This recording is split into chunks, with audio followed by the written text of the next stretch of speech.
नमस्कार। जनता पॉलिटिक्स में एक बार फिर आप सबका स्वागत है। आज का विषय है धर्म से विमुख होती लड़कियां। निसंदेह यहाँ हम हिंदू लड़कियों की ही बात कर रहे हैं जो आए दिन विधर्मियों के चुंगल में फंसकर अपना, परिवार का और समाज का सत्यानाश कर रही हैं। संभव है कि आधुनिक युवाओं को यह वीडियो पसंद ना आए क्योंकि यह उन पर उंगली उठाएगा और उन्हें उंगली उठाने वाले लोग पसंद नहीं हैं। लेकिन मेरी हाथ जोड़कर विनती होगी आप सभी से कि इसे युवाओं, विशेषकर सभी लड़कियों तक ज़रूर पहुंचाएं। वो एक बार अपना सत्य ज़रूर जानें और अनिच्छा से ही सही इस वीडियो को पूरा देख लें, फिर उनकी जैसी इच्छा हो वो करें। लव जिहाद के मामले के तहत इलाहाबाद उच्च न्यायालय ने कुछ प्रश्न पूछे थे। मैं यहाँ सिर्फ उन प्रश्नों का जवाब देने की कोशिश करूँगी, वो भी अपनी समझ से। कोर्ट ने प्रश्न किया था, पहला प्रश्न था कि केवल हिंदू लड़कियाँ ही मुस्लिम लड़कों से शादी क्यों करती हैं? मुस्लिम लड़कियाँ हिंदू लड़कों से क्यों नहीं करती हैं? दूसरा प्रश्न था कि ऐसी शादी के बाद क्यों केवल हिंदू लड़कियां ही धर्म परिवर्तन करती हैं, मुस्लिम लड़के क्यों नहीं करते? और तीसरा प्रश्न था ऐसी शादी के बाद बहुत सी लड़कियां क्यों गायब हो जाती हैं, ढूंढने से भी नहीं मिलती। ये तीन प्रश्न भर नहीं हैं, बल्कि यह तो वो प्रश्न हैं जिनका जवाब पूरा हिंदू समाज खोज रहा है, क्योंकि इन प्रश्नों में कड़वी सच्चाई है और हिंदुओं के लिए एक शर्मनाक स्थिति भी दिखती है। तो पहला प्रश्न कि केवल हिंदू लड़कियां ही क्यों मुस्लिमों से शादी करती हैं? ऐसा नहीं है। दरअसल जहां जो धर्म या मजहब बहुसंख्यक है वहां वो मुस्लिमों से शादी कर रहा है। जैसे केरल, तमिलनाडु, मेघालय, असम, मिजोरम में ईसाई लड़कियां लव जिहाद या रोमियो जिहाद का शिकार हैं। बाकी पूरे देश में हिंदू बहुसंख्यक हैं, इसलिए यहाँ हिंदू लड़कियाँ। म्यांमार में बौद्ध वो बहुसंख्यक थे तो वहाँ बौद्ध लड़कियाँ निशाना थी। वो तो धन्य है विराथू जैसे वीर योद्धा जिन्होंने सारा झगड़ा ही ख़त्म कर दिया। न रहे मुस्लिम, न रहा लव जिहाद। फिलहाल हिंदुओं में तो कोई विराथू अभी तक यहाँ पैदा नहीं हो सका। लेकिन प्रश्न वही है कि हिंदू लड़कियाँ क्यों आसान लक्ष्य हैं? तो पहला और बड़ा कारण है स्वतंत्रता की जगह स्वच्छंदता।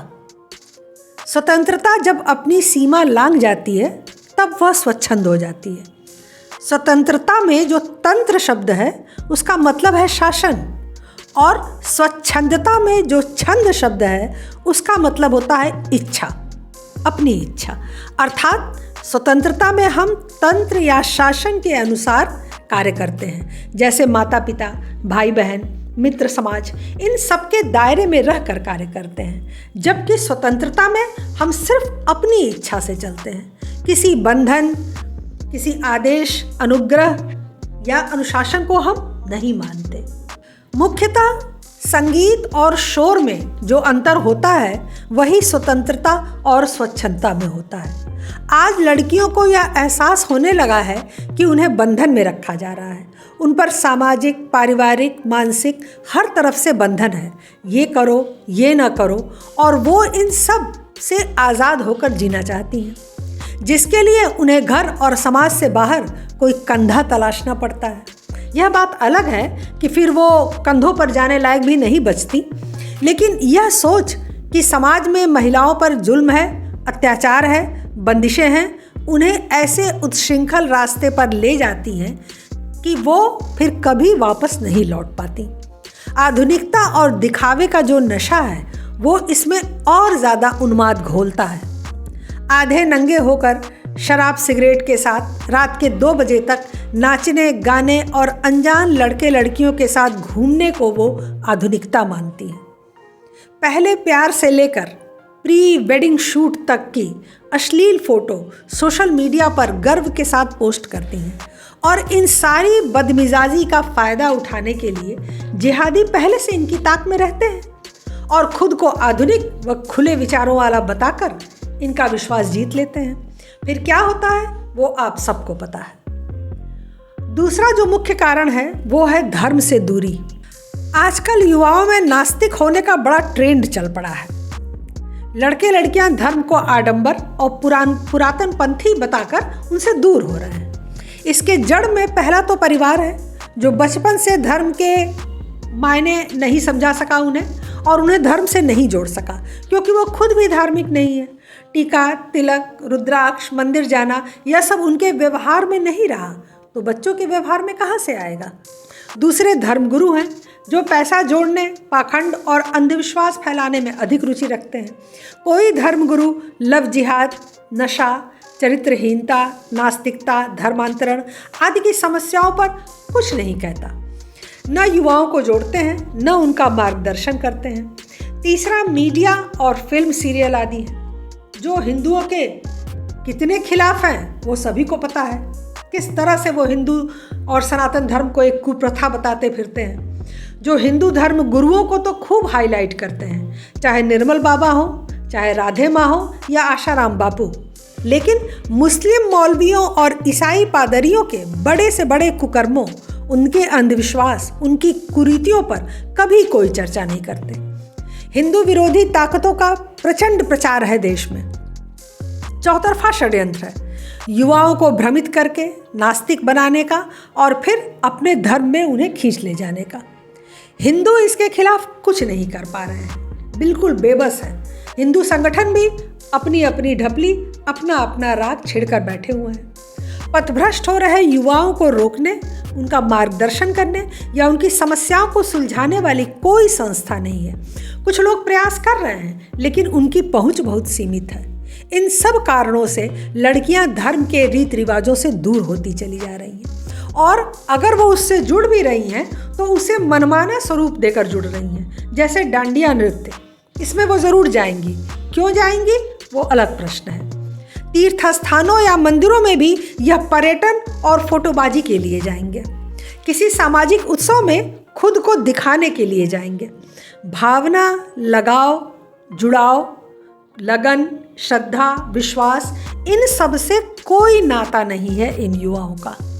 तीसरा मुख्य कारण है औकात से बड़े सपने और पैसे की ललक। कोई फिल्म स्टार, कोई टीवी स्टार, कोई सोशल मीडिया स्टार, कोई डांसर, कोई सिंगर बनने के लिए किसी भी स्तर तक चले जाने को तैयार होती हैं। उन्हें बस स्टारडम चाहिए, कीमत चाहे जो हो।